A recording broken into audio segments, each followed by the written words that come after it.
थोड़ा वक्त और। फिर कुछ देर में उन्हें दूर यमलोक का दरवाजा दिखाई देता है। वो देखकर उन दोनों की खुशी का ठिकाना नहीं रहता। अरे वाह वाह, आखिरकार हम पहुंच ही गए।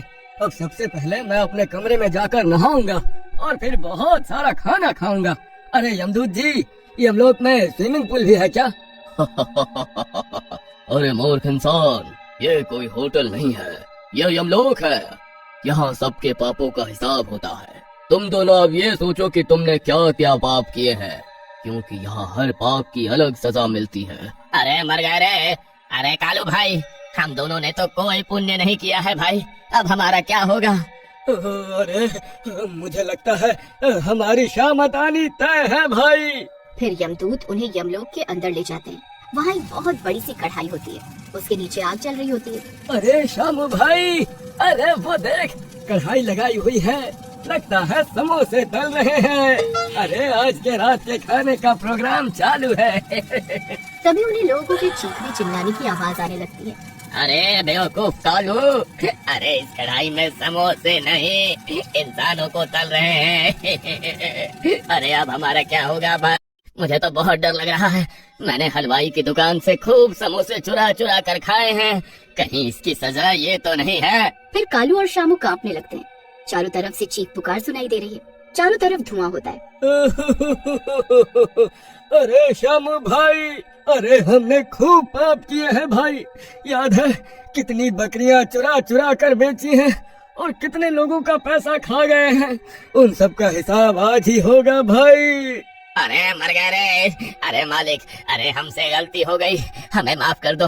हमने गलती से इतने सारे पाप कर दिए। अगर पहले पता होता कि आप तेल में समोसे की तरह तलोगे तो हम पाप नहीं करते। चुप, ये सिर्फ तुम्हें दिखाया जा रहा है ताकि तुम जान सको कि पाप का अंजाम क्या होता है। तुम्हारी सजा अभी तय नहीं हुई। अरे बच गए भाई। अरे हमें नहीं तलेंगे, ये सिर्फ डराने के लिए दिखा रहे हैं। फिर उन्हें यमराज के सामने लेकर जाते हैं। यमराज जी की जय हो, यमराज जी की जय हो। अरे बेवकूफ, ज्यादा एक्टिंग मत कर।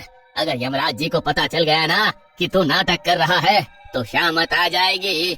यमराज जी, हमारे साथ धोखा हुआ है। हमें दो साइंटिस्टों ने हैजा का टीका बोलकर जहर का टीका लगा दिया। अभी हमारा मरने का समय नहीं हुआ था, हमें धोखे से मारा है। लेकिन अब तुम मर चुके हो, अब तुम्हें तुम्हारे कर्मों के हिसाब से स्वर्ग या नरक में भेजा जाएगा। शामू भाई, तूने कितने पाप किए हैं, तुझे याद है क्या? पता नहीं भाई, कभी हिसाब नहीं लगाया मैंने। तू जो भी उल्टे सीधे काम करता था, अब मैंने सब तेरा साथ दिया है। अगर तू नर्क गया तो मुझे भी पक्का नर्क नहीं डालेंगे ये लोग। भाई वहाँ तो लोगों को समोसे की तरह तल रहे हैं। अरे कुछ कर, मुझे वहाँ नहीं जाना भाई। फिर बहुत देर तक उनका हिसाब किताब करते रहते हैं। भाई मुझे लगता है हमने बहुत सारे पाप किए हैं, तभी इन्हें इतनी देर लग रही है हिसाब करने में।